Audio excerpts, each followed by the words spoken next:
गंगा सागर महातीर्थ, सारे तीर्थ बार बार, गंगा सागर एक बार।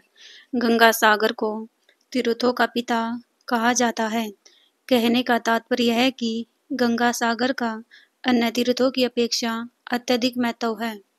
शायद यही कारण है कि जनसाधारण में यह कहावत बहुत प्रचलित है कि सब तीर्थ बार बार, गंगा सागर एक बार। गंगा जिस स्थान पर समुद्र में मिलती है उसे गंगा सागर कहा गया है। गंगा सागर एक बहुत सुंदर वन द्वीप समूह है जो बंगाल की दक्षिण सीमा में बंगाल की खाड़ी पर स्थित है।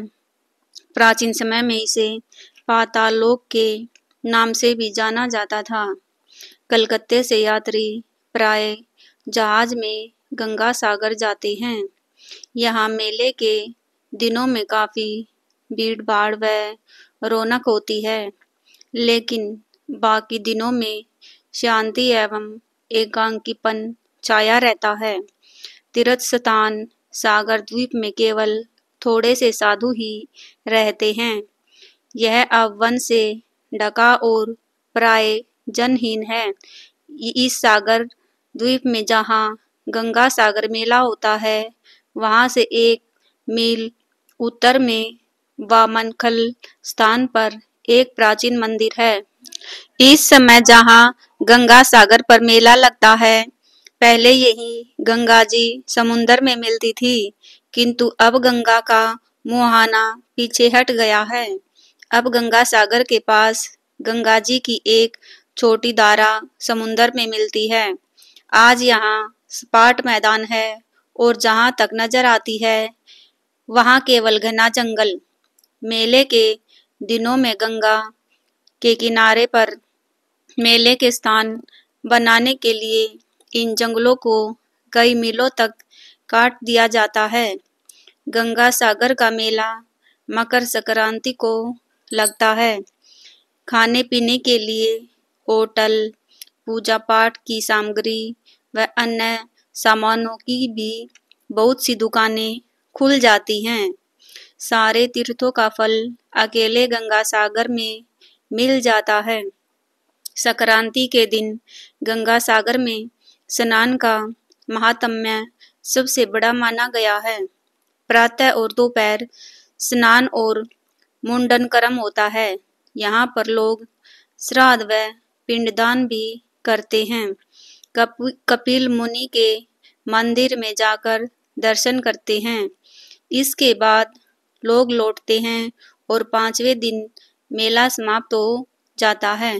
गंगा सागर से कुछ दूरी पर कपिल मुनि का सन 1973 में बनाया गया नया मंदिर है, जिसके बीच में कपिल ऋषि की मूर्ति है।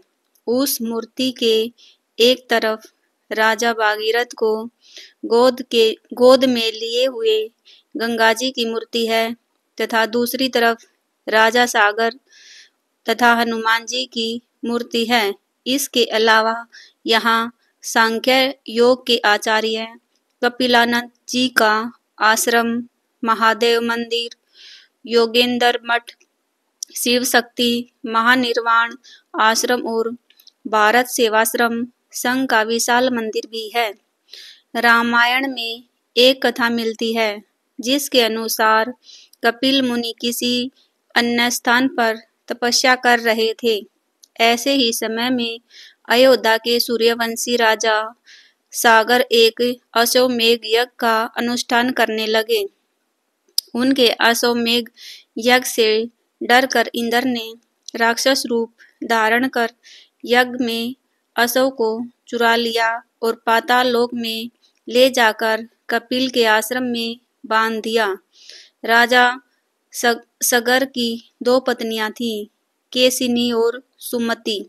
केसिनी के गर्भ से असमंजस पैदा हुआ और सुमति के गर्भ से 60,000 पुत्र।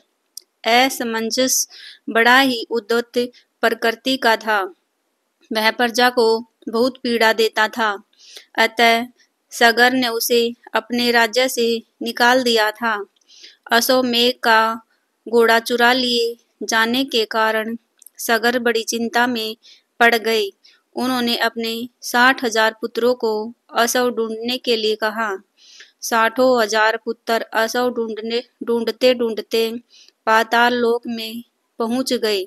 वहां उन लोगों ने कपिल मुनि के आश्रम में यज्ञ असव को बंधा देखा। उन लोगों ने मुनि कपिल को ही चोर समझकर उनका काफी अपमान कर दिया। अपमानित होकर ऋषि कपिल ने सभी को श्राप दिया, तुम लोग भस्म हो जाओ। श्राप मिलते ही सभी भस्म हो गए। पुत्रों के आने में विलंब देखकर राजा सगर ने अपने पौत्र अंशुमान को असमंज का पुत्र था को पता लगाने के लिए भेजा। अंशुमान खोजते खोजते पाताल लोक पहुंचा। वहां अपने सभी चाचाओं को भस्म रूप में परिणत देखा तो सारी स्थिति को समझ गया। उन्होंने कपिल मुनि की स्तुति कर प्रसन्न किया।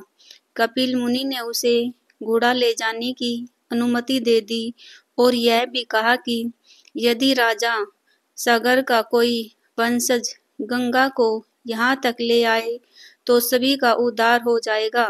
अंशुमान घोड़ा लेकर अयोध्या लौट आया। यज्ञ समाप्त होने के बाद राजा सगर ने 30,000 वर्षों तक राज्य किया और अंत में अंशुमान को राजगद्दी देकर स्वर्ग सिधार गए। अंशुमान ने गंगा को पृथ्वी पर लाने का काफी प्रयत्न किया, लेकिन सफल नहीं हो पाया। अंशुमान के पुत्र दिलीप ने दीर्घकाल तक तपस्या की, लेकिन वह भी सफल नहीं हो पाया। दिलीप के पुत्र भागीरथ ने घोर तपस्या की। गंगा ने आश्वासन दिया कि मैं जरूर पृथ्वी पर आऊंगी, लेकिन जिस समय मैं स्वर्गलोक से पृथ्वी पर आऊंगी उस समय मेरे प्रवाह को रोकने के लिए कोई उपस्थित होना चाहिए। भागीरथ ने इसके लिए भगवान शिव को प्रसन्न किया। भगवान शिव ने गंगा को अपनी जटा में धारण कर लिया। भागीरथ ने उन्हें पुनः प्रसन्न किया तो शिवजी ने गंगा को छोड़ दिया। गंगा शिवजी के मस्तक से 7 स्रोतों में भूमि पर उतरी। हानिधि, पावनी और नलिनी नामक 3 प्रवाह पूर्व की ओर चले गए। वंशज, सीता तथा सिंधु नामक 3 प्रवाह पश्चिम की ओर चले गए और अंतिम एक प्रवाह भागीरथ के बताए हुए मार्ग से चलने लगा। भागीरथ पैदल गंगा के साथ नहीं चल सकते थे, अतः उन्हें एक रथ दिया गया। भागीरथ गंगा को लेकर उसी जगह आए जहां उनके परपितामह आदि भस्म हुए थे। गंगा सबका उद्धार करती हुई सागर में मिल गई। भागीरथ द्वारा लाए जाने के कारण गंगा का नाम भागीरथ भी पड़ा। जहाँ भागीरथ के पितरों का उद्धार हुआ वही स्थान सागर द्वीप या गंगा सागर कहलाता है। गंगा सागर से कुछ दूरी पर कपिल ऋषि का सन 1973 में बनाया गया नया मंदिर है। इसके बीचों बीच कपिल ऋषि की मूर्ति है। उस मूर्ति के एक तरफ राजा भागीरथ को गोद में लिए हुए गंगा जी की मूर्ति है तथा दूसरी तरफ राजा सगर तथा हनुमान जी की मूर्ति है। जय मां गंगे। दोस्तों, अगर आपको हमारी ये वीडियो अच्छी लगी हो तो हमारे चैनल को सब्सक्राइब करें, वीडियो को लाइक शेयर जरूर करें। वीडियो के अंत तक बने रहने के लिए आपका धन्यवाद।